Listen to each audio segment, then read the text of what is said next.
Good afternoon, ladies and gentlemen. My name is Brad Thompson. I am the Executive Director of the Clemson Institute for the Study of Capitalism. And I would like to welcome you today to our John W. Pope Lecture Series. Before I introduce our speaker, I'd like to take this opportunity to thank the sponsor of this event, the John W. Pope Foundation, which has generously supported this lecture series for the last 15 years. And now a word about the Clemson Institute for the Study of Capitalism. The Clemson Institute is America's premier academic center dedicated to exploring the moral foundations of a free society. As many of you know, the Clemson Institute is also the home of the Lyceum program, which is now recognized as one of America's most prestigious academic programs. The Lyceum program uses a great books approach to studying the history of liberty, capitalism, the American founding, and the principles of moral character. It is my great pleasure and honor today to introduce Dr. Larry Arnn, the 12th president of Hillsdale College. In a past life, Dr. Arnn was president of the Claremont Institute for the Study of Statesmanship and Political Philosophy from 1985 to 2000, and he also served as the Director of Research for Sir Martin Gilbert, the official biographer of Winston Churchill. Dr. Arnn is also the author of 3 excellent books: Liberty and Learning, The Evolution of American Education; The Founder's Key, The Divine and Natural Connection Between the Declaration and the Constitution, and What We Risk by Losing It. Finally, he is the author of Churchill's Trial, Winston Churchill and the Salvation of Free Government. Most importantly, though, Dr. Arnn is undoubtedly one of America's greatest college presidents. As I'm sure you all know, Hillsdale is one of America's best small liberal arts colleges. Indeed, I would venture to say it is the best. When Dr. Arnn became president of Hillsdale in 2000, he took a very good college and he made it great. A college or university, though, is only as good as the professors who teach its students. Knowing this core truth, Dr. Arnn set out to recruit some of America's best scholars in fields such as politics, history, philosophy, and literature. At the very moment when those academic fields were committing ideological suicide, Dr. Arnn brought them to life at Hillsdale. Dr. Arnn is also a higher ed visionary and an academic entrepreneur. Let me give a shout out to Hillsdale's fantastic online courses, which are taught by some of America's leading scholars and are free to the public. And under Dr. Arnn's leadership, Hillsdale College is also at the forefront of a K-12 education revolution that seeks to restore a classical curriculum to the heart of American education. But what I like best about Dr. Arnn is not that he is an excellent administrator, but that he is, at his core, a teacher of young people. To this day, President Arnn still teaches courses on Aristotle, Winston Churchill, 20th century totalitarian novels, and the American Constitution. How cool is that? In the classical world, the virtue wisdom is the architectonic virtue, but it is also the virtue that is least discussed in the works of Plato, Aristotle, and Cicero. It's a hard virtue to define. And sometimes you just have to point and say, there is a wise man to know what wisdom is. Ladies and gentlemen, please join me in a rousing Clemson welcome for Dr. Larry Arnn.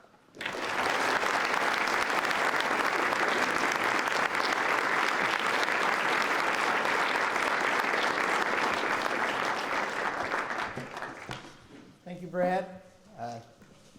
We've known each other so long now that we've grown old, and maybe we've mellowed, I don't know. But I've known him forever, And I'm proud of him for what he's done here with this center. It has a very high reputation all over. If you're a college president, mostly what you do is what you're told. And when this invitation came, I heard about it first from 3 members of my own politics faculty who called my assistant and said, he's got to go do that thing. Because Brad's been up to our place and he hit a homer there. This is a great thing that's happening here. I like college football, and I'm not from Alabama, and so I'm an admirer of Clemson. I hear the best things about your coach. I was asked if I wanted a tour of the campus, and I said, impossible to meet Dabo Swinney, and so, no, I don't want one. But I've seen a bit, and I find it an attractive place. I thank all of you for coming. As I venture on some remarks about college and what it is and what's wrong with it, I will say that being a college president is a fantastic job because nobody expects you to do anything well. And so we are the home of the U.S. Olympic shooting team, and I shot international bunker trap against them the other day, and the best of them made 64 out of 70, and I made 8. And everybody talked about what a good shot I am. And I hasten to say that Brad has no idea whether I can teach Aristotle or not, but the fact that I pretend to do it is distinctive. So I'm going to make 3 points, and then we can talk. There are a lot of problems in colleges today, and they are potentially fatal. These problems are affecting politics in ways that I think are potentially fatal. And the solution to the problems is in remembering what college is. I've been around here a few hours, and I've watched you all come in. I recognize the human type that the young ones of you are. I always say, if you don't like young people, you got no business working in a college. And I'll say that you guys look and comport yourself as if you're happy here. And that's good and a fine sign. And so I fear that that is disappearing from many places. It's on the news. You could read it. If it does, it'll disappear in the streets of the country as it has done extensively. What is wrong with colleges? I'll tell you some things it isn't.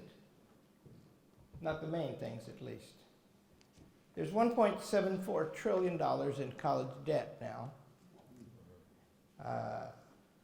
It's grown $500 billion in the last 4 years. That's not the main problem. More than a third of college people who enter college don't graduate. That means their investment and the investment of others in their college education is partly wasted. That's not the problem. It's not even the animosity that drives colleges. That's bad. One saw on television or reads about, I don't actually watch that much television, but I read the news. At Harvard, large groups of students marched the campus, obstruct its operation, chanting for the deaths of groups, races, religious groups that include some of their fellow students. Whatever else you could say about that, you can say that at that moment those students are not learning together. Doesn't seem quite right. I think those things are epiphenomenon of the fact that we've forgotten what college is about. College is a very old thing. Plato's Academy was roughly 450 BC. Oxford was founded after the University of Bologna in about Oxford 1250, Bologna about 1150 AD. And those are recognizable places today from their beginnings. Some of the Oxford colleges, the structure is 900 years old. It's something important and big about it. What is it for? The word college means partnership. College has always been mostly for people who are young, before they start their lives. You kids that I see, to me, everybody's a kid. I once was in the White House, and I met Elon Musk, and I was interrupted by him. I was waiting to go see somebody, and a bunch of my kids, as I call them, came streaming out to see me because I was on the Daily Rota. And they're my kids. There's one of my kids right now. She's a prosecutor in this area, and I told her I didn't do it. But look at her, all grown up now. And she's a kid to me. And Mr. Musk came up and said, "Who are you?" And I said, "Well, I work for the best college in America." Clemson would be a rival for second best. And these are my kids. And he said, "They don't look like kids to me." And I said, "To you, sir, they are authorities. They are kids to me. And they always will be. And she always will be." I knew her when she was 18. And it's a delicious age, right? And when she was 18, there was enormous potential. And she wasn't really ready to do a lot yet. Now, why is college called college? It's a word that means partnership, something to do together. We humans, we learn in the classics, I'll quote mostly Aristotle, one I know the most about, but I know some about some of the others. Aristotle says that we are the most cooperative, the most gregarious of the creatures on earth. And the reason for that is we can talk. Our gift of speech is exactly identical to our gift for reason. In Greek, they are the same word, logos. In the chapter 3 of book 1 of Aristotle's Politics, he says, "Animals then use their voices to indicate pleasure and pain, but we use ours to distinguish the just from the unjust and the advantageous from the disadvantageous." It's worth thinking for a minute what makes that possible. I know there are some old people here and they probably have grandchildren. I can promise your grandchildren are not as good as mine. And mine are young, 3 years old, the eldest, and they live in town, and that's the greatest thing in the world. I love my children when they were little. Grandchildren are even better. And I'm watching them grow up right now. The elder one is a girl. The younger one's a little boy. Well, the elder one is very vocal. Beginning about 18 months, she started saying words. And early on, I got my word early. It's like winning the Congressional Medal of Honor. My name is Baba. Still. And I think, wow, she likes me. She does. I watch the Muppets with her. If anybody wants to know about the Muppets, I know everything. And she says, "Baba," every time she sees me. The little boy says it now, too. But then there's a disturbance in force because there's another grandfather. He lives around as well. And so he gets the name Baba Fred. Now there are two Babas. What does that mean exactly? How are we both Baba? Why are we both the same thing? How would she know that? The greatest painting, in my opinion, it's not simple partisanship, I argue, of the signing of the Constitution hangs in our Kirby Center, painted by an artist at Hillsdale College who's a realist. He wanted to paint the scene the way it looks. The famous ones, including one on the back of the $2 bill, is not the way the room looks. And it isn't the way the men were disposed either. Because like if you wanted to, if you just think about it, a physics problem, if you wanted to paint this room, and you wanted to make me really big, all of you would have to be bigger than me if you're nearer the perspective in the back. And so what they do, in all of them, is they shift the room around so that George Washington is here, Thomas Jefferson in the case of the Declaration of Independence, and the other founders are all over here on the side. Well, my painter painted them in perspective. And in order to make James Madison, who was a little bit short guy, and George Washington, who was a big tall guy, prominent, he composed the whole room so everybody's pointing at them. Ben Franklin is sitting here and he's actually going like that. And the whole room, it's not disturbing, but the eye goes there. He's very proud of it. I'm very proud of it.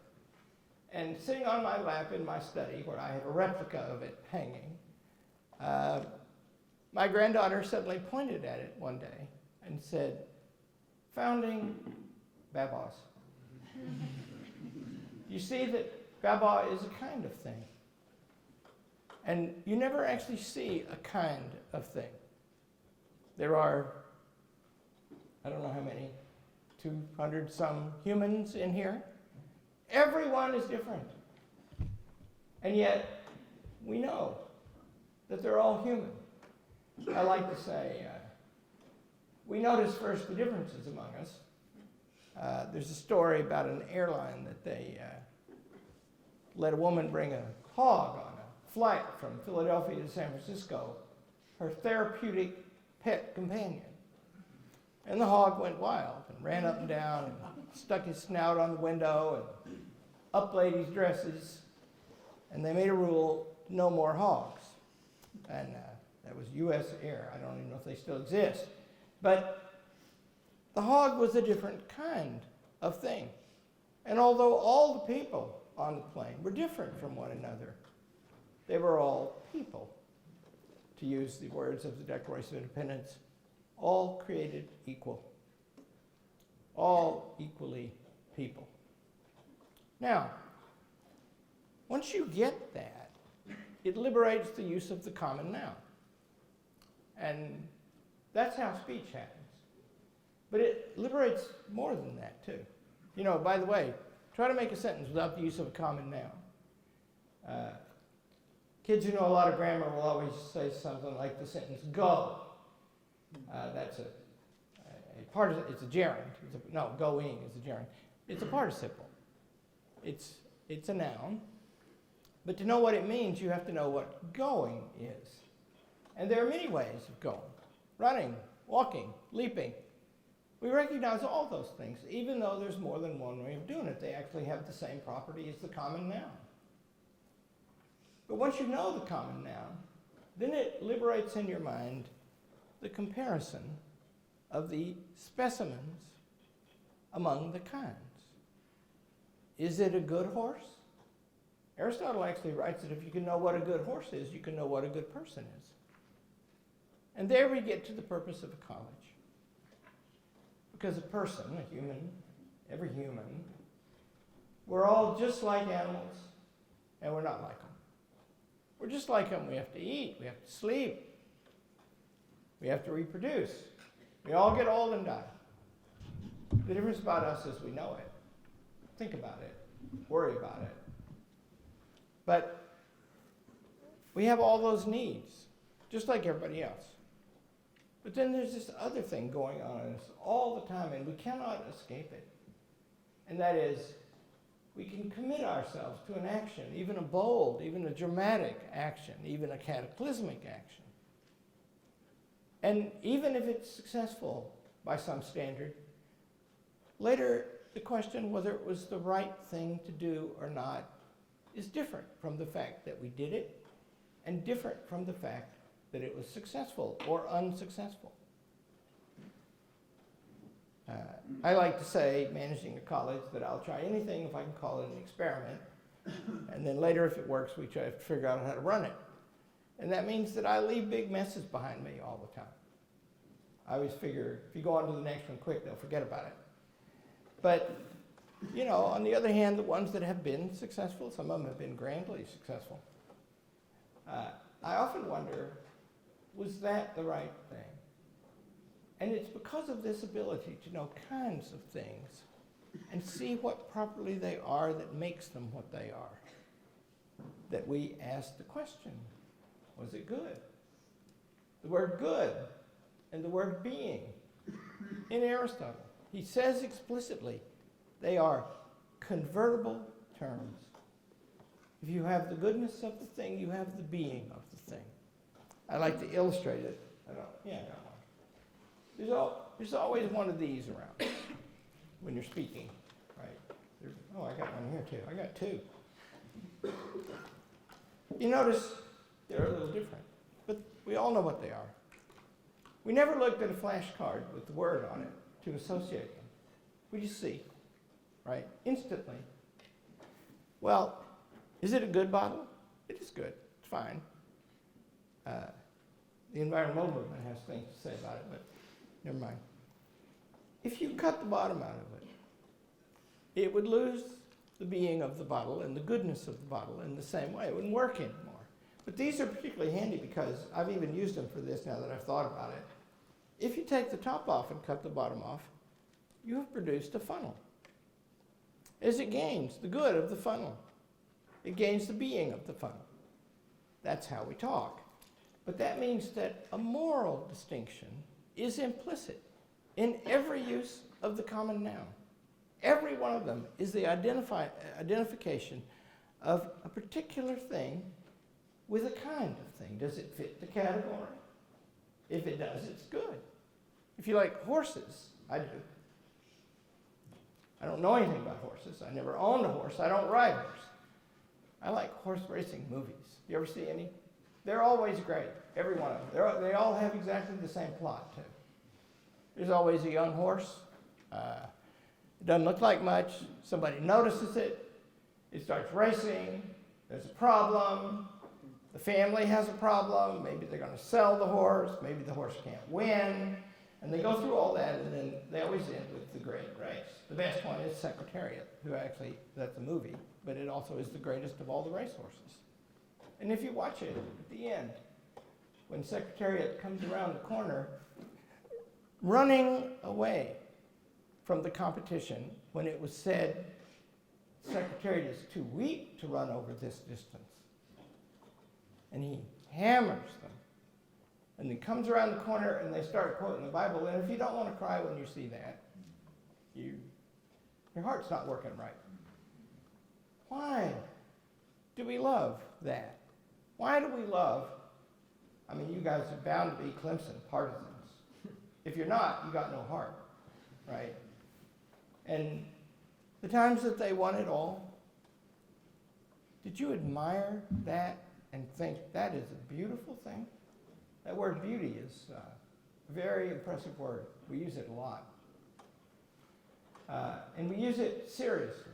The Greeks used it very seriously. The first line of Aristotle's Ethics is, every choice and every action and every art and every inquiry, which are the four things that we can do voluntarily as human beings, seems to aim at some good. And therefore, it is beautiful to say that the good is that for which all things aim. Why is it beautiful to watch Secretariat come around the final turn? Why is it beautiful to watch Clemson make the final drive? It is a picture of excellence, of a kind of thing. And we long for pictures like that.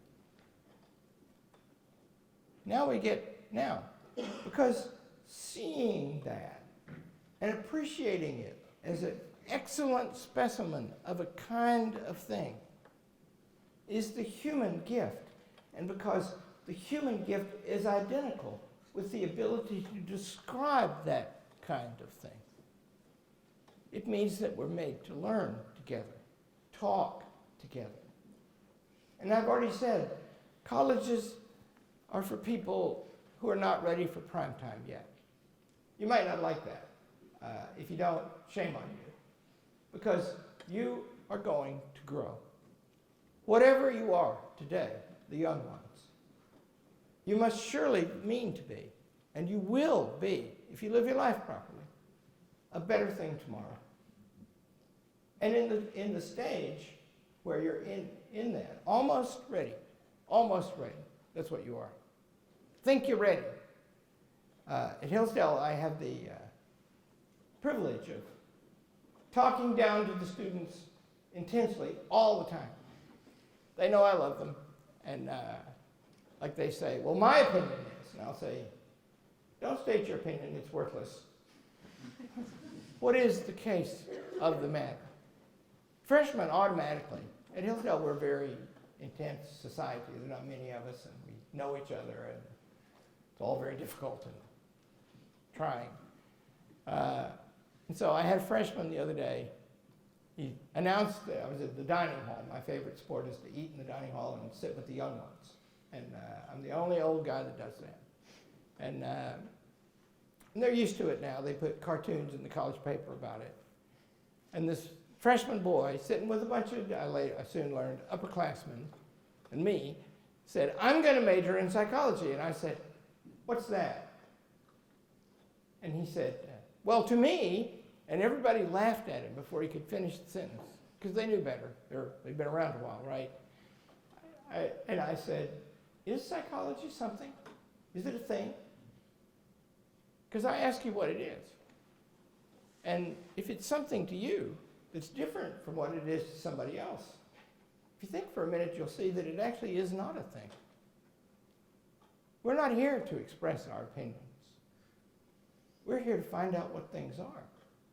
We're here to correct our opinions by observation of those things." Aristotle teaches us that the source of knowledge is in the thing known and not in the one that knows it.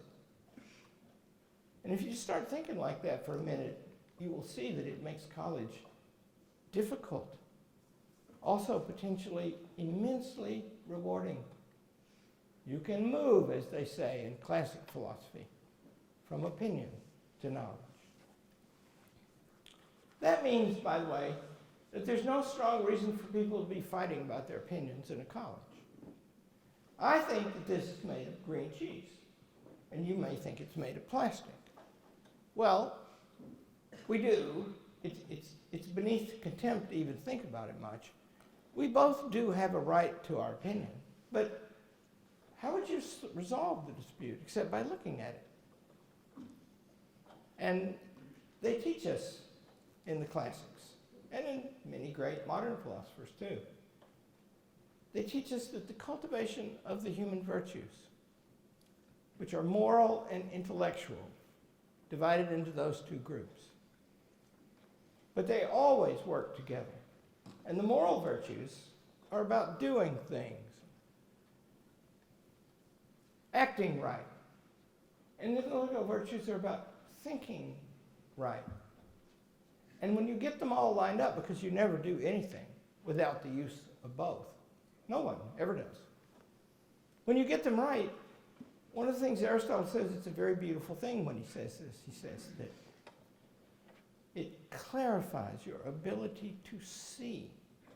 He even describes that when you see a thing, like to see that this is not just this. You know, we have dogs in my family, and they would think that this is something to eat. They think everything is. And Charlotte, my granddaughter, and William, my grandson, they would know already that this is a bottle. And nobody ever sat them down and instructed them in that. They just hear the word, they see the thing. And then the next time they see something of the same kind, they know it, right? And then they get a sense, although William is a boy and seems to be more barbarous than Charlotte, William would like to take it apart. But he would have a conscience about it. If you spill water all over the place, he'd try to cover it up. The dogs don't know that. And then learning to act in a way so that you can attend to the things outside you. That is the process of maturing and developing the moral and the intellectual virtues. And there we reach the purpose of college. That's what they're for. That's why they address themselves chiefly to the young, so that when they get old, they can be great, excellent human beings, body and soul, moral and intellectual. What do we think they're for today? Here I revert to John Dewey. I was teaching him this week. I figured out a great thing, by the way. If you have a class and you read John Dewey, and then the next class you read Winston Churchill, which we did in the most recent class, you'll discover why Winston Churchill won a Nobel Prize for Literature and John Dewey did not. In 1915, John Dewey wrote something called the General Report of Principles of the American Association of University Professors. It is the founding document of the Teachers Union for colleges. And it makes a series of assertions. One of them is, if you are a college with religious purposes, which today, any old college, really old college, I haven't looked up Clemson, but I bet I'd find it if I did, some of the purposes will be religious in character. Oxford, Cambridge, Bologna, all of them. Hillsdale College. Hillsdale College was founded in 1844 by some people who were friends of Abraham Lincoln, which means it has a slightly different founding than Clemson. But never mind all that. It's true. But I was saying to Brad on the way in here, our heroes are Abe Lincoln and Frederick Douglass. We had to do with them. Frederick Douglass spoke on our campus twice in his life. We were an abolitionist college. I said if I was at a college and I had a statue of John C. Calhoun, and I don't like him. I'm a Lincoln man. I've studied it all. I come from Arkansas, but never mind that. Arkansas was kind of mixed in the Civil War. I would probably keep the statue because nobody's perfect. And John Calhoun had some great things about him. And we would remember him, and I would put an explicit statement of what he thought and did, including about slavery, where he was the worst philosophically, I think, and the most advanced. Never mind that. I didn't come here to count coup on that. I came to say that the people who founded Hillsdale College, at least, which I know in detail, they were thinking just like Plato when he founded his academy. There are moral and intellectual things to develop. Dewey thinks, on the other hand, that the only real way to know anything is by the scientific method. We have to take the techniques that have extended our control over matter in nature and use them to extend control over human affairs. I did have a science professor say to me one time, "Isn't it true," he said, "that the only way to know anything objectively is through the scientific method?" And I said, "I don't know. Let's contrive an experiment under the scientific method to test that. How will we go about it? Won't we be trying to prove a negative? Isn't that one of the things that is excluded in the scientific method? You might prove that you can know this thing that way, and you might have innumerable such things. But all things, including that statement by you." Dewey thinks that we can perfect the society. He says that if a college has religious purposes, it is not really a public institution. And see, what we used to mean when we said public and private is that the private things were the basis of the public things. The government arises from the private concerns and to protect and extend them and elevate them too. I don't know the story of Clemson well enough to know for sure, but Clemson has always been, it is now I think, considerably actions by private parties and considerably things done in service of the public good. Dewey makes that distinction very strong. And then he says, if you appeal for funds in public, and you are religious or any other commitment except this scientific process he vaunts, you are duty-bound to identify yourself as a propaganda institution. That's what he calls it. Now, when he does that, by the way, I don't know if any of you have ever read Thomas Aquinas, but he's a very serious guy. And if you like Aristotle, you might like him. As a matter of fact, a device that I was taught when I was in graduate school was that if you find Aristotle hard to understand, read the commentaries on Aristotle by Thomas Aquinas, in particular the Summa Contra Gentiles. Here's a problem that arises in that book.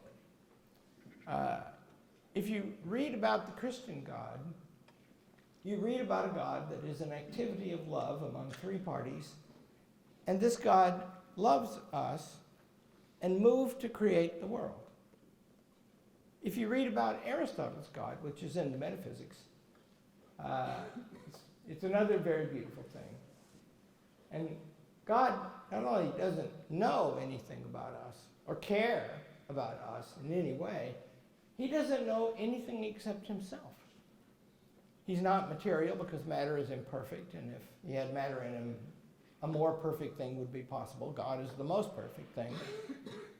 He doesn't move because a thing that moves, either it's I guess you could move in a circle, but any other way, and some position might be better than some previous position, or worse, imperfect. God must be only intellect, and he must only be thinking about himself. This is not the picture of the Christian God. Thomas Aquinas, one of the greatest scholars of Aristotle in history, sets out to reconcile those two gods in the Summa Contra Gentiles. I can tell you where.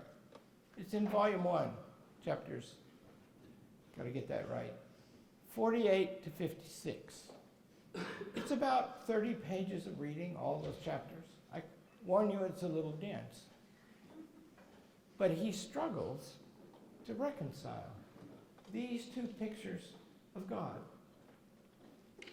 Claims that he does it. By the way, you can satisfy yourself. It'd take you a night. I mean, if you read with real concentration and attention. And then you would have addressed yourself to a thing that Aristotle says is the subject of the natural wonder of every one of us. If you hold up this bottle, it's okay, it's a good bottle. It's handy is the main thing about it. You can have a lot of them and throw them away. Somebody might have a Yeti bottle in here. Those are better. But, you know, in some ways not better because you got to keep up with them. It costs a lot of money.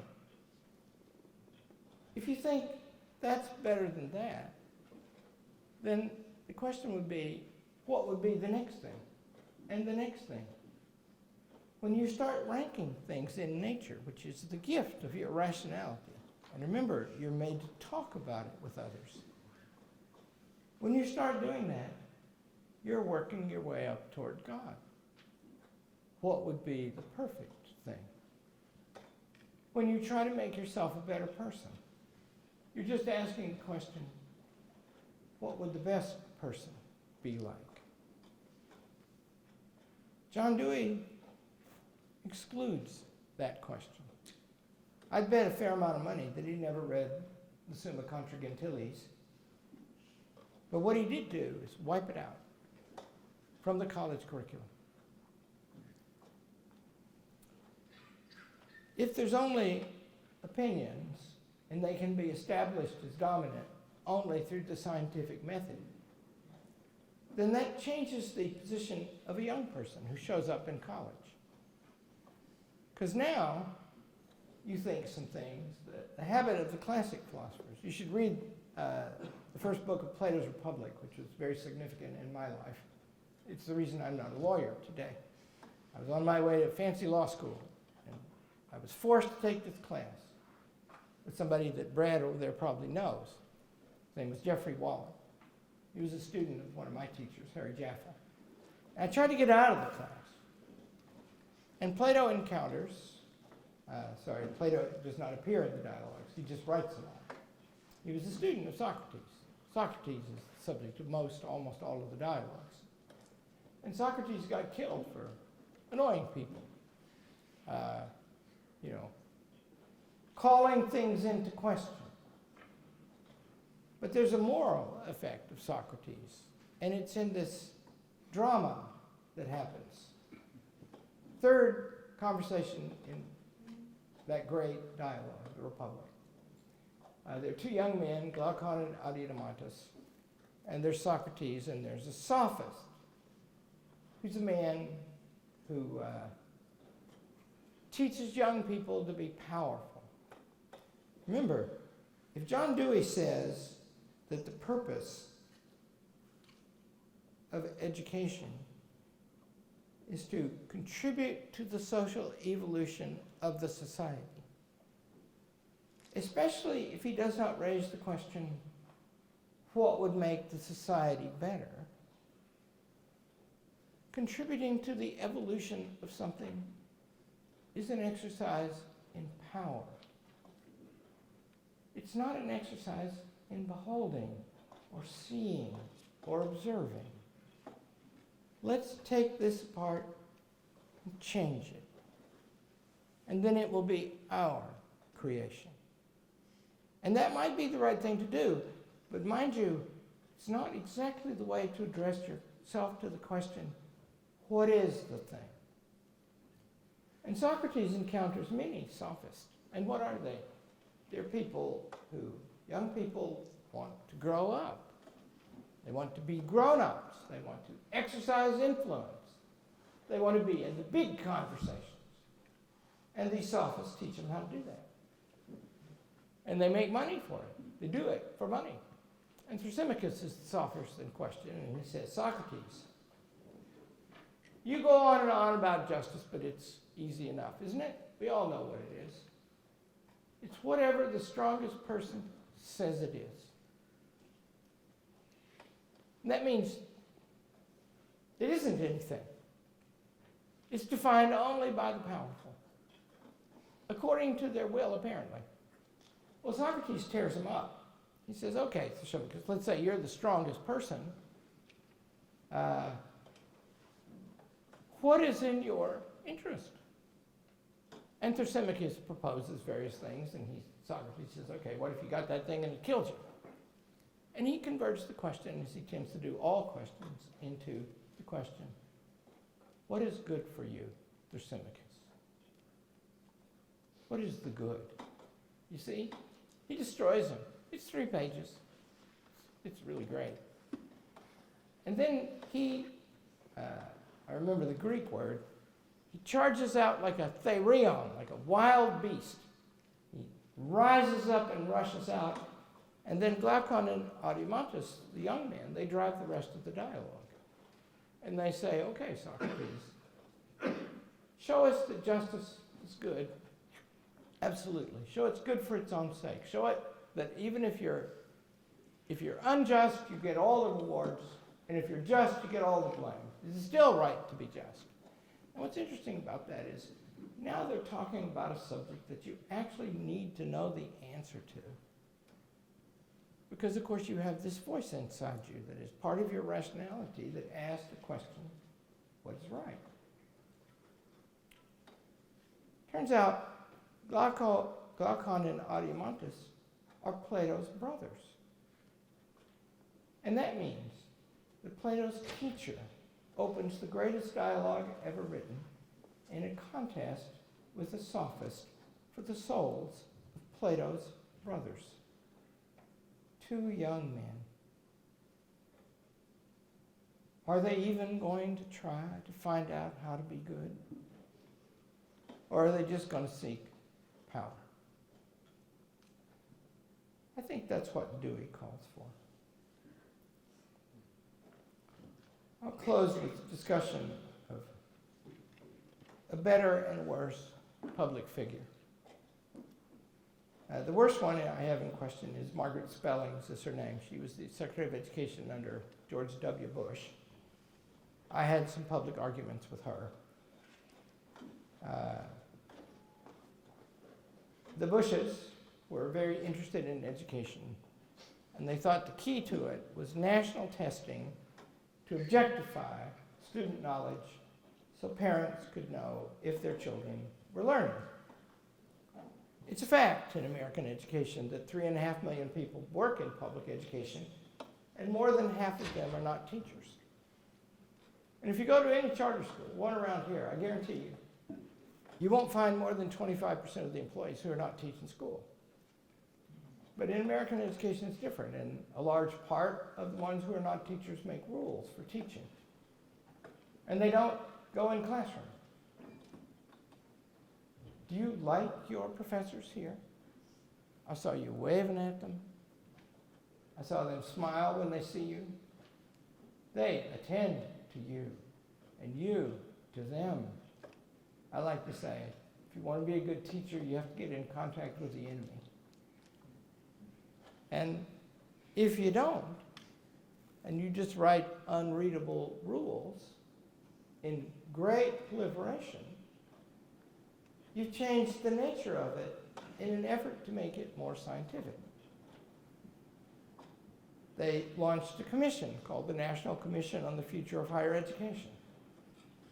And what she said in her opening speech, I wrote it up in the Wall Street Journal, and so she withdrew the speech from the webpage, but I have a copy if you want me to send it to it.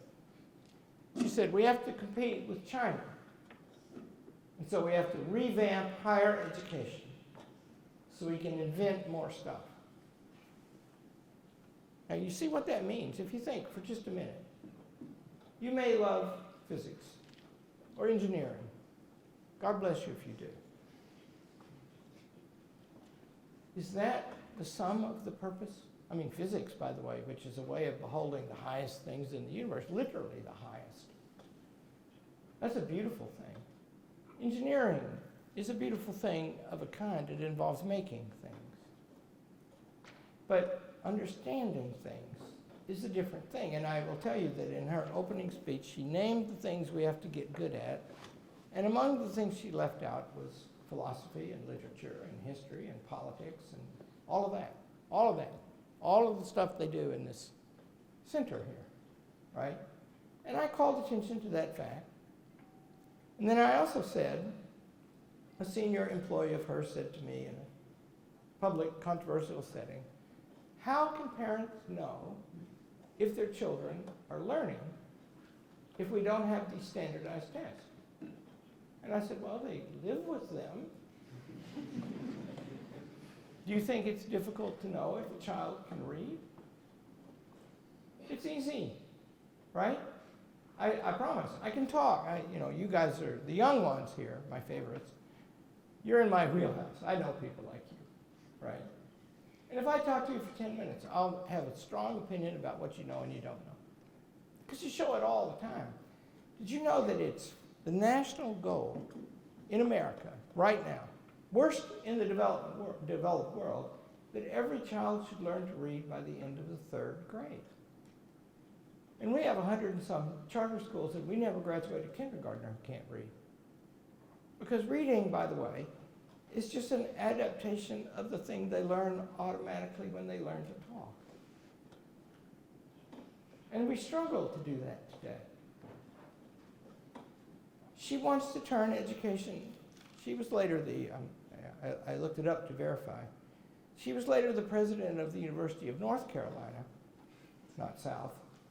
I might have been more careful about bringing her up if it had been South, because maybe some of you'd love her. I do not.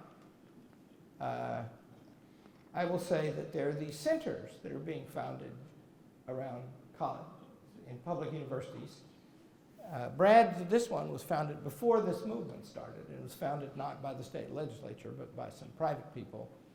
And Brad and the people who run Clemson,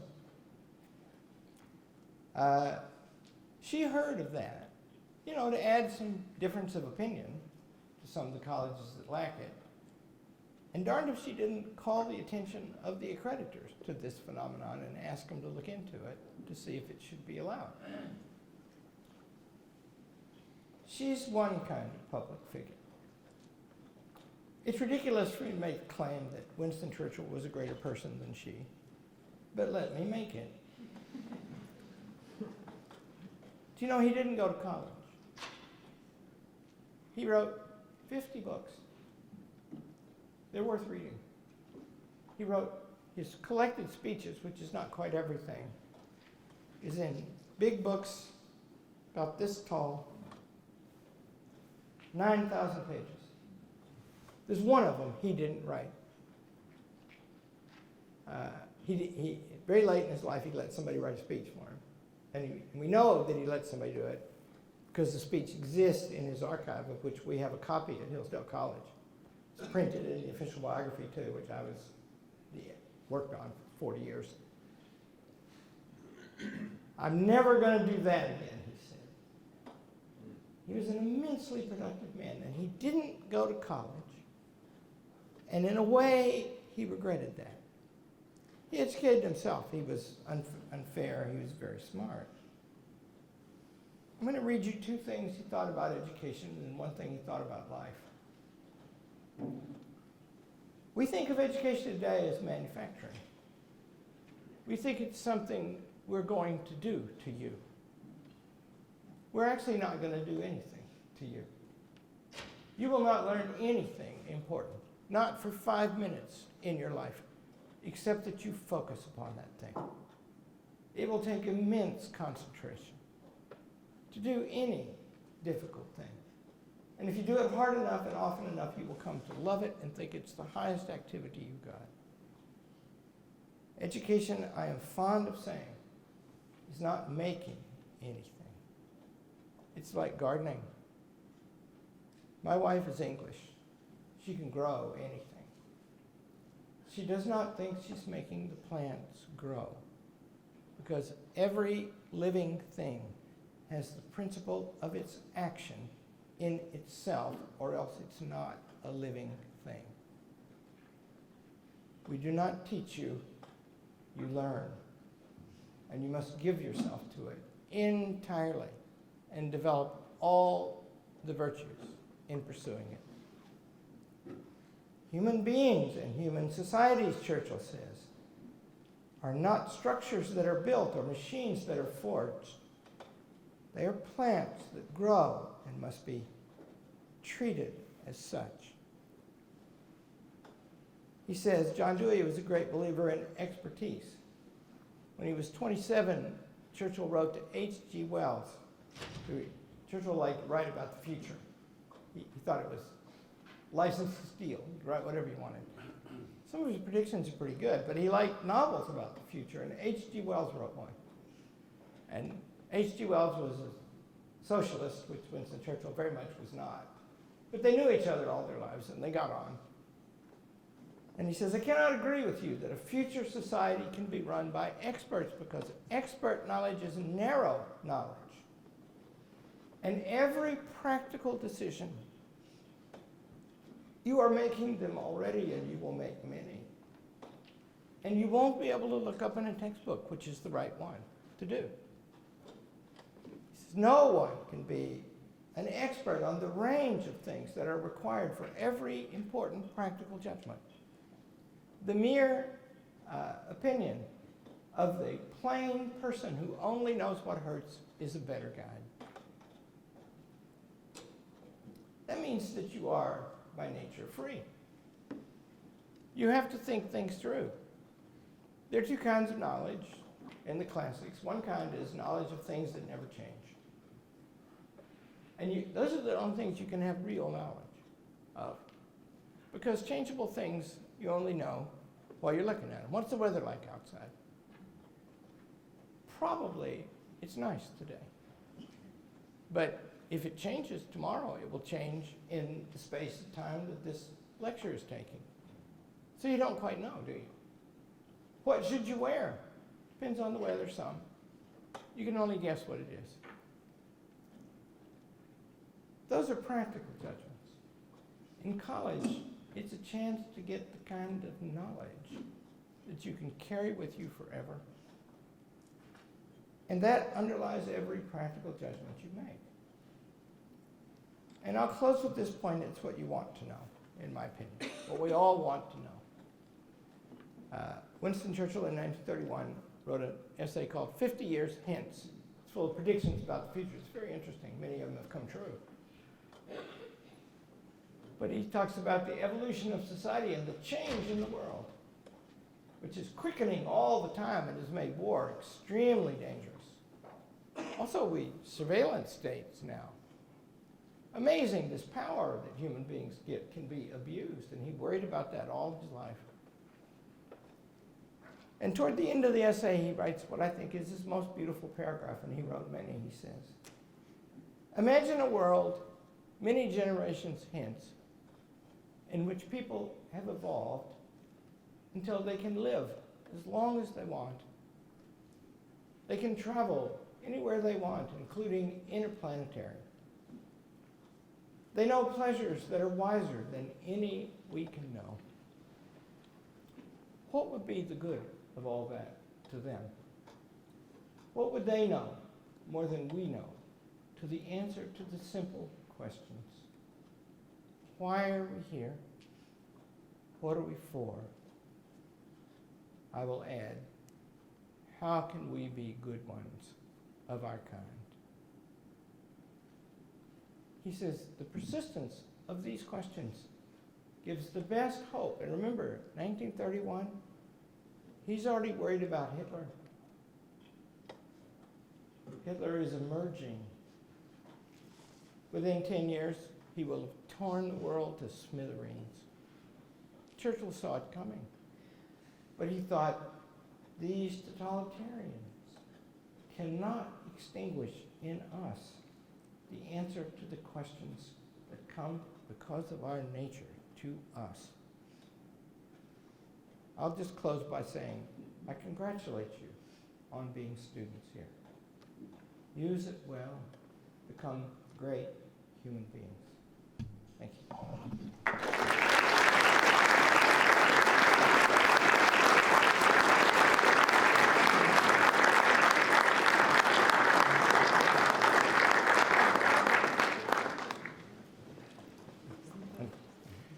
Thank you very much, Dr. Arnn, for a wonderful lecture. Can you imagine how much better America would be if just 10% of our college presidents were like Dr. Arnn?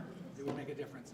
All right, we have time now for questions, and we don't have a regular mic, but halfway up this row right here, we have a microphone, and Ryan Rogers will assist you. So we've got lots of time for Q&A, so let's go. It's a pretty day. They probably want to leave. But they also know I will call on them to come forward, Will Lawson, to ask questions. Please, come on. Yes, no, come up. Stand, please, if you would. Too old to stand up. We do have a microphone if you'd like. I'm older than Larry. That's saying something. Constitution course, I learned a lot about stuff, but this may be off your speech about what important college is, but the Chevron decision is coming up in the Supreme Court, and I think a lot of people might be interested in your views on how the government has gotten into the position of a bureaucracy that seems to not be doing what Congress wants. Do you have a comment on that? So did you hear that? He's asking me about a Supreme Court case and a doctrine of the Supreme Court called the Chevron Doctrine, which emerges from a Supreme Court case involving Chevron Oil Company. And the original case, the Chevron case, rules that we will defer to the agency, the bureaucratic, the administrative agency that found the facts, and assume that they're right, absent some clear no. And they're questioning that now. And what I'll say that, because first of all, if you want to think like the classics, Aristotle says that everything has 4 causes, and if you know what they are, you can understand the thing. So this has 4 causes. It's made of something. It's made of plastic. It has an efficient cause. Somebody made it. Probably find the name of the company on the bottom. It has a final cause. It's for drinking water, carrying it around with you conveniently. It has a formal cause, what it looks like, what its shape is, something to do with how it functions. And the formal cause of this is it's a light plastic bottle. So that's it. That's what. If you know those things about it, you know about it, he says. Now, think of the American government. The efficient cause of America is the people who made it and sustain it. The material cause of America is its land and its people who live in it. The final cause of America is stated in the Declaration of Independence. It is for us to live human lives governing ourselves and those administering government working for us. And the formal cause is supplied by the Constitution of the United States and those of the state governments. It's how the government acts. It's what it looks like, actually. If you see a report from Washington about something that happened in the American government, it will generally be in front of the White House, the Capitol, or the Supreme Court, the three big things. Well, the form has been changed, and in very big ways. For most of American history, but the second half is very big now. The government was about 10 to 14% of the economy, and the pie, the government part of the pie, was mostly located in cities and towns and counties, second in states, last in the federal government. The Congress makes today, as it has made in just about every year since since the start of the Constitution, about 150 to 300 laws a year. The government is now a bit more than half the economy, counting everything in, much more centralized. But the laws now number thousands every year, made in 150 discrete agencies. People who study this kind of thing closely often get in arguments about precisely how many there are, because they're hard to count. And so that is a change. And and I'm not saying whether I like it or not. You can probably guess that I don't, but never mind that. The first thing is observe the thing. Is it the same? Is there something different now? And I told you about an article by John Dewey that the qualification to make a judgment, a practical judgment, is in the hands of people who are trained and expert to do it. And I quoted Winston Churchill saying, expertise can't tell you how to do that. Ordinary common sense is the only guide you got. So the point is, this court decision is about how much deference to give to those administrative agencies. And I think it's a crucial decision because I think there's two ways to go here. Do you know that the first three articles of the Constitution are about, in order, the legislative, the executive, and the judicial branch. The Constitution is a very orderly document, by the way. It has 7 articles. They're all about something that would need to be in the Constitution. You know, how to change it, how to ratify it, its relations with the states. Forgetting one right now. There's one more. I can't remember what it is. And the first 3 are about the big things. And remember, they're divided. And they each get authority distinctly, in a distinct way, from the sovereign, which is the constitutional majority. And they all begin the same way with one word difference. It's in Article 2, all the executive power shall be lodged. Article 3, the judicial power shall be lodged.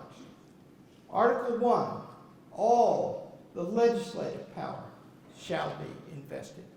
All, you see? And if you read Locke's second treatise, which was influential, he has a chapter in the second treatise called On the Delegation of the Legislative Power. You can't do it, right? Well, we have delegated it in the name of this argument from John Dewey. And you can decide for yourself whether you like that or not. But the first step is to notice the difference. And the difference is fundamental, in my opinion. Yeah. I need a mic. If you could, Ryan, would you stand up and show us where the mic is, please? It's right here. If you don't mind just coming up here. Thank you so much.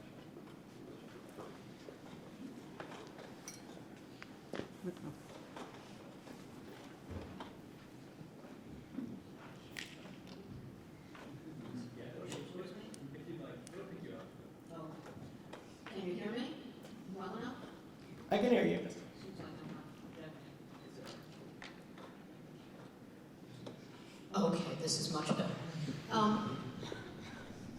Would you comment on the fact of the federal government's influence on social media companies to label certain kinds of information as misinformation, disinformation, or malinformation, and then requesting them to censor that kind of information and the individuals who are reporting it? And there is now a case before the Supreme Court that's relevant to that. And if you comment on that as well, I'd appreciate it. Thank you. Well, I have two comments. My first comment is, if you spend time on social media, don't.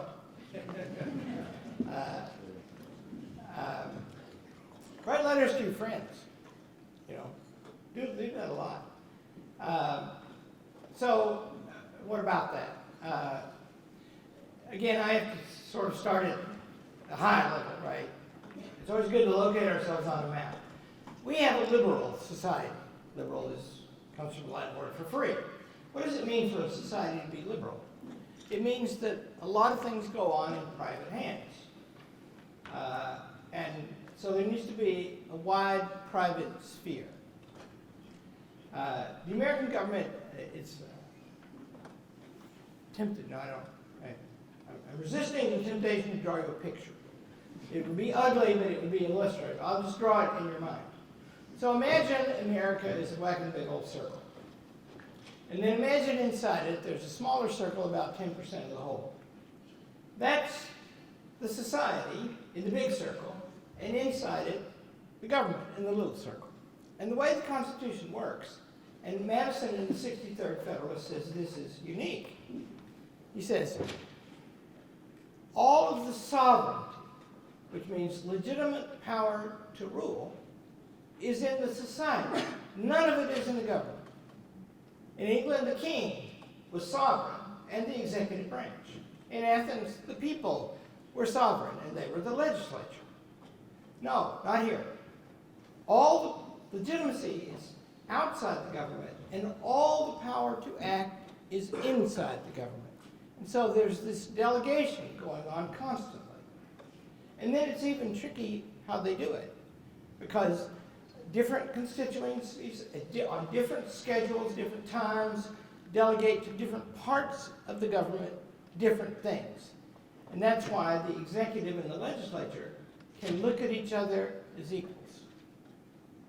I'm the executive, I got this. You're the legislature, you got that. But I don't bow to you and you don't bow to me. That's the idea. That's how you preserve separation of powers. Well, that means that what goes on and what this question is about stuff going on in the society, right? And how much can the government control it? And speech is sensitive because it's, if you just look at the amendments to the Constitution, the First Amendment is all about things that only human beings can do, only attributes of their soul. They pray, they talk, they petition, they write, they do stuff like that, right? No, that's our essential ability, what makes us what we are. And so now this is a case about how can that be controlled? And I don't know any iron rules about that will work, because let's say we're in a war fighting for our lives, and somebody has the secret location of the only weapon that can save us. They should be stopped from giving it to the enemy, right? In war, right? Winston Churchill wrote a beautiful thing once. In 1936, as the big war was looming, and he was critical of the first war on poverty, because he said, if we're always at war, I'm tempted, I've got somebody wanting me to make a movie about Winston Churchill because he's so radically misunderstood. And one thing he's misunderstood about was that he was very good at war, and he tried to avoid it all his life because he knew so much about it, he was afraid of it. And he says, if you're always at war, what room will there be for freedom? Right?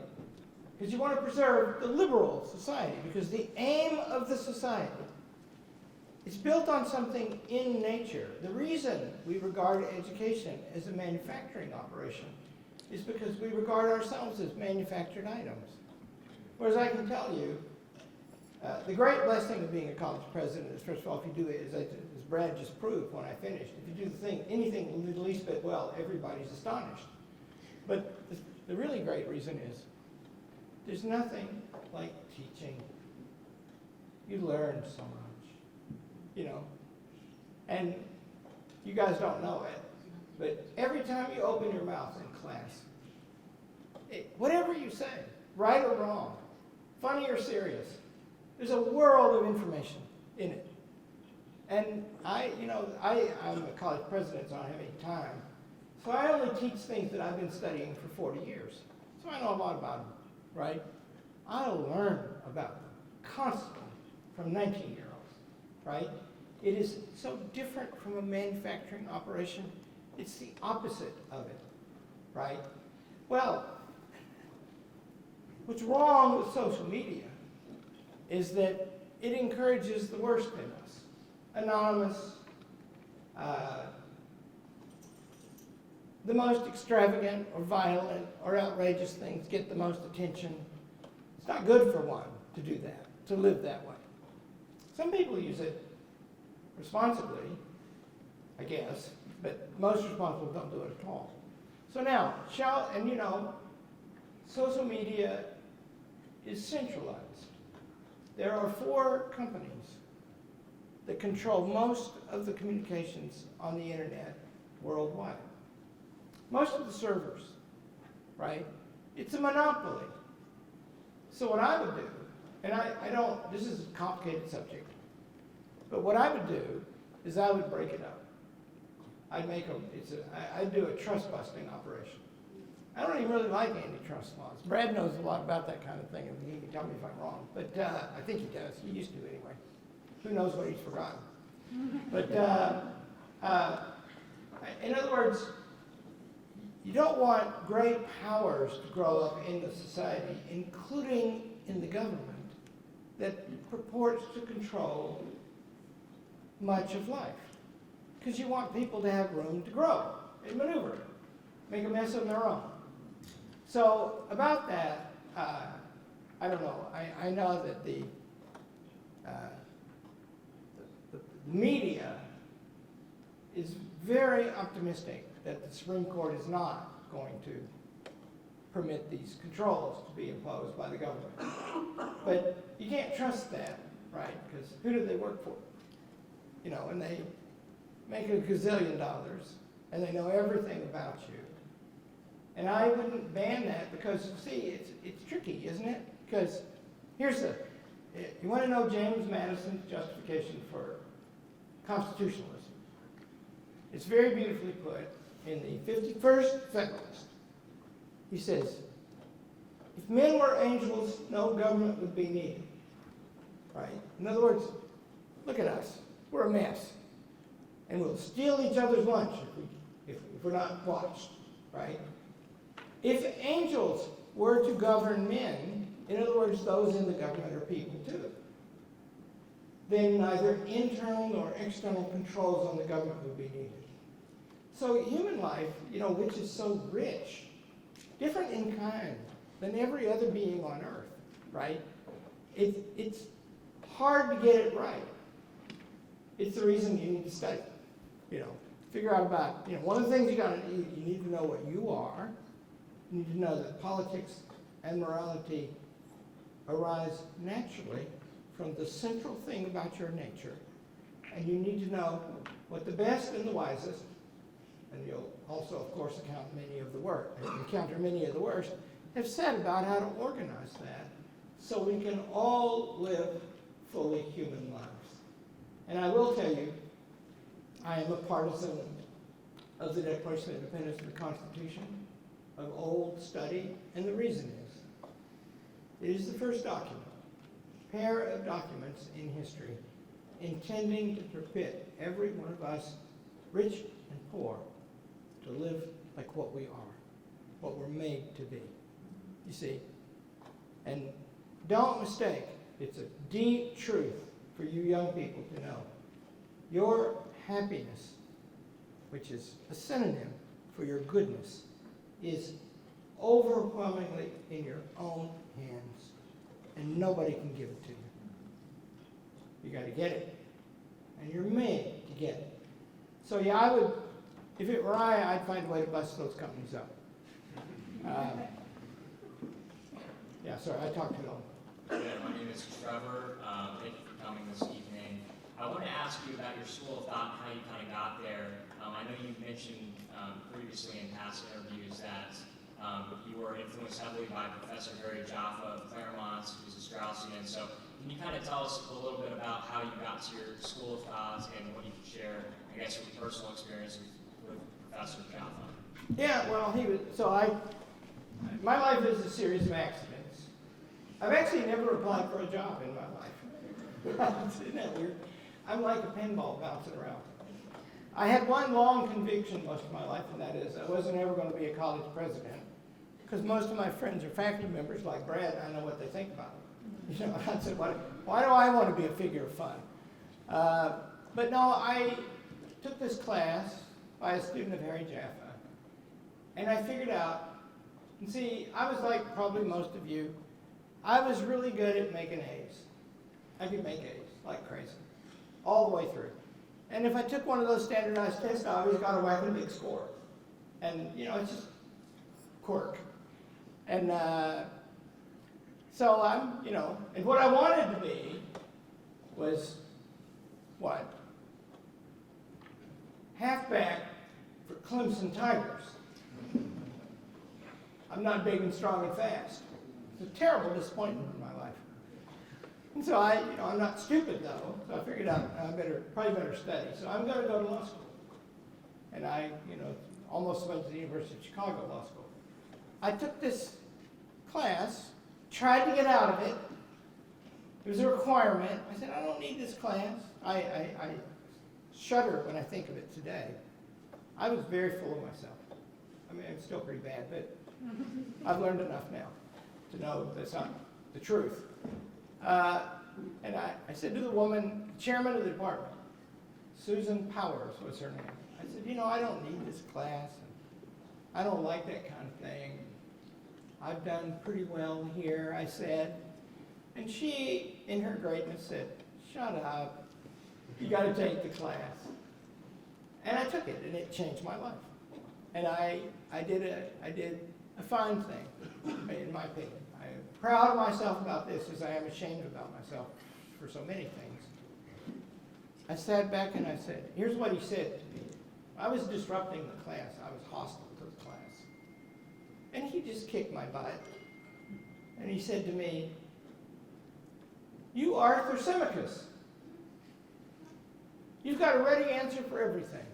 You seem curious about nothing. This is Jeff Walton, whom you know, right? And I know him today. As I say, his mother was rich and left him a lot of money, and so he doesn't teach anymore. As I say, he went to seed. But I still make him teach sometimes. And he said, you have the same answer for everything. Whoever's got the right to say, anybody wants to. The powerful is what that boils down to. You're just that guy, and you don't even see it. Have you never been curious about the meaning of justice? It's a whacking big old word. And I remember I still have the book, the Bloom translation of the Republic. I still have the notes I made on that page. And I followed him in his office, and I said, you're right, I should know more about this. He said, well, you got another semester. I said, I'm afraid it might take longer. He said, well, you're going to law school, everybody knows that. And I said, maybe. And he said, what would you do? And I said, where'd you learn this? He said, I learned it in grad school. And I said, maybe I'll do that. I was still very cocky. I said, he said, well, won't make much money. I do make pretty good money these days. But said, where would I go? And he said, well, my teacher is in Claremont. I said, is that the best? He said, yeah. He said, you should apply somewhere else. And I said, where? He said, University of Dallas. Somebody's here from there, right? And I said, is that as good? He said, well, not as good. And I said, I'll go to Claremont. And he said, what if you don't get in? I said, I'll get in. I later found out it wasn't even that hard to get in. But the point is, that's that, right? And I go to Claremont, and I sit in the first class. Professor Jaffa was a very great man. He knew his Aristotle and his Thomas Aquinas and his Lincoln. He could turn all that to poetry. He was not a consistently good teacher, and he was not like these guys. You know, he was, you know, I spent 30 years living in town around him. And he's always telling me what to do. After he decided I was important, then all he did was give me orders. I didn't really follow them all the time. But I'll repeat to you the first class, because it's beautiful. He sits down in a bicycle accident, his arm was slim. And he would do this. And so he's kind of bald, and his head, by the end of the class, his hair was always standing up in a weird angle.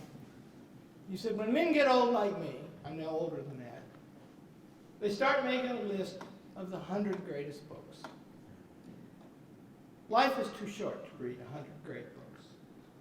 But I have a list of the 3 greatest books. He says, Plato's Republic would be on any such list. I can remember every word he said. You know, I'm there, right? I put my law school on hold, and then I never went. As I always say to lawyers, I decided to get an education. He says, the Bible is in a different category. He said, Aristotle's politics would not be relevant fully to the modern world without alteration. Seemed to be excluding.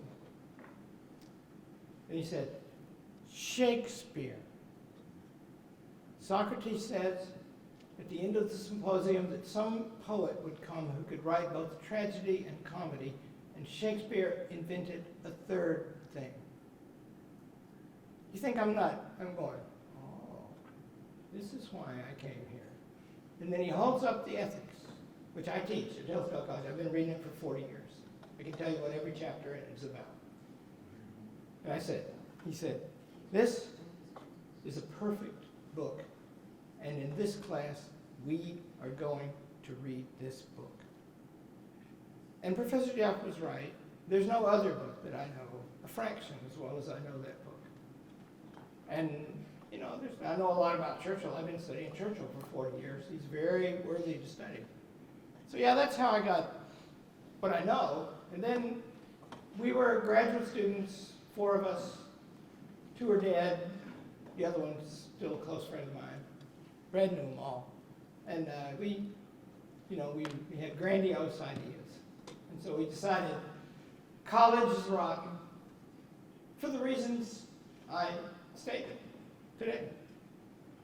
And so we're going to start our own deal. We're going to make it great, and we're going to save America and live lives of leisure, contemplation, and friendship. That was our plan. We started the Claremont Institute. And I'm the youngest of them, but I was energetic and didn't have sense not to try things. And so I became the president of it. I did that for 15 years. And then I was going to do that for the rest of my life. And are you guys happy in college? Yeah. I tell you, if my wife hadn't got pregnant, I'd still be a graduate student. I've never been so happy, you know. And so I had a hankering college, but I thought they were rotten, and I thought being the president of the college would be the dumbest thing ever. And this job came open, and it's famous, and you know, they're looking for a conservative with a Ph.D. who can spring 3 sentences together, narrow field. And Bill Buckley, you know who that was, William F. Buckley Jr., who I was one of his young men that he fostered. He called me up and said, you know, you better think about this job. And I said, I'm not going to take that job. And he said, why? And I said, it is not a job that can be done. And I refused all entreaties for about 5 months. And then an accident happened. I discovered the founding document of the college. And it was written by Friends of Abraham Lincoln in 1844, and it's very beautiful. Go look it up. It's on our website. We read from it at the beginning of every board meeting. We're obedient to it, see? And it's the whole Megillah. It's perfect. And I thought to myself, because, you know, I read my Aristotle. The first line of the ethics, I said, is every human action aims for some good. The first line of the politics is every community is formed for the sake of some good, not many goods, some good. And in America today, and in the college world today, we have an argument about what that good is. That means we're living in houses divided, right? Well, I saw that and I thought, woo. And by then I had some experience and I thought, nobody's going to do what I say in the college or anywhere else because I'm pretty. But what about that original thing? What if that is the law? It is the legal basis of our college. There's a similar thing for Clemson. I don't know what it is.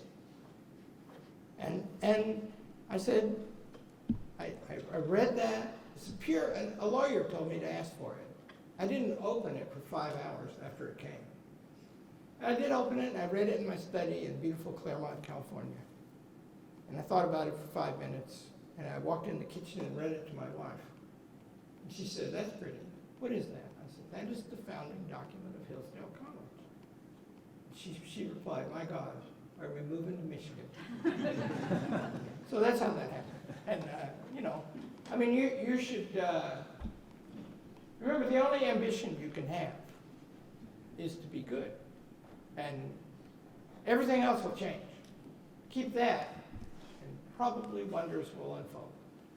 We have bumped up against the end of our time, but since I publicly called out Will Lawson to come to the microphone, I think it's only just that I give him the opportunity to ask the last short question. Oh gosh, okay. The last short question. I had two, so I will just ask one. Ask them both. Okay. First off, thank you for coming to speak. I really enjoyed your talk. And yeah, it's the last one I'll bring it back into what we spoke on. I was hoping you could expand on the ties between college and the role of the church. I started to think about that when you were talking about the religious ties that these universities had. And like when I think in my life of what have been the most important moments of like my moral and intellectual development, it hasn't been college, it's been growing up in the church and those guys instilled me there. And I really appreciate your talk and what the role of college would be, but I also would be concerned in the future where college would be trumping what the role of the church should be in society.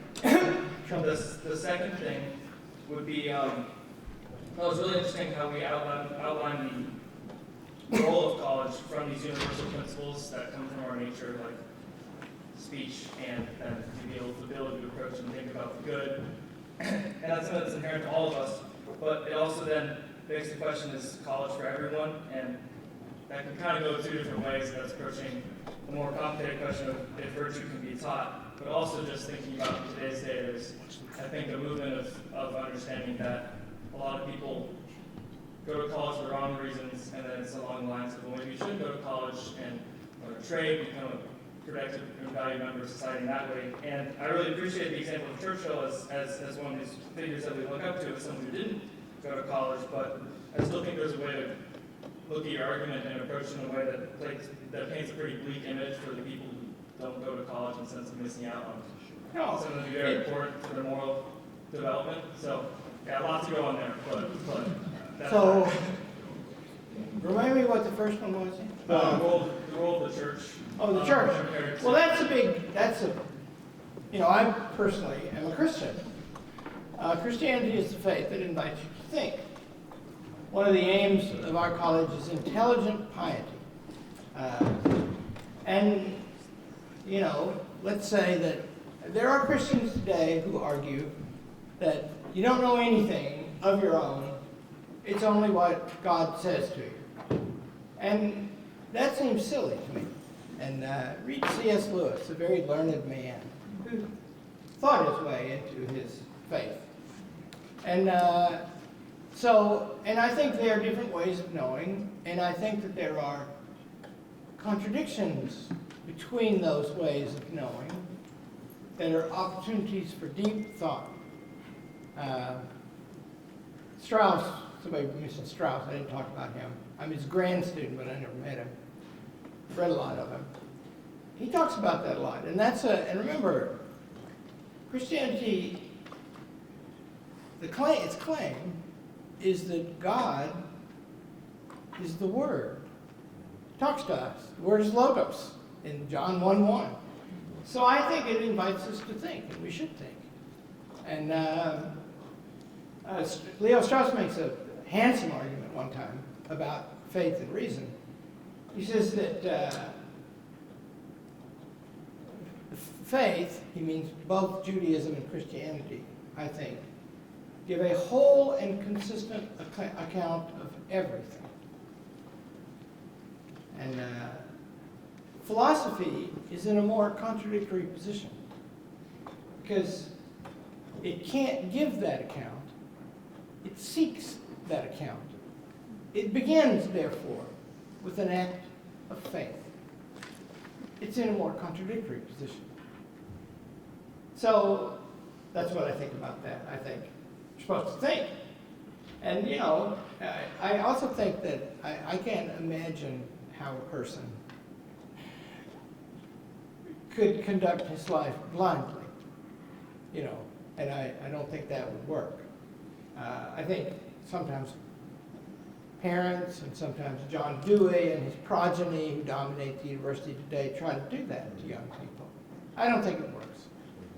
I don't think young people do. At Hillsdale College, it's very hard to get into Hillsdale College. We welcome them with torture and pain, and how awful we're going to treat them. And we lavish money on them, of course. It's very embarrassing. But they'll put up with anything if you think they love them. You love them. But they won't believe anything just because you say so. See? And they shouldn't, right? Now, that's that. About everybody go to college. It's only the engineering project that the government has that came up with the idea that everybody should go to college. Every human task requires two things: willingness and ability. You won't be a good student unless you really want to. And in my own view, you know, because it's hard to get into our college, I get lobbied, sometimes by powerful people. And I will say to the parent or the powerful person, I'll say, well, I got to talk to the kid.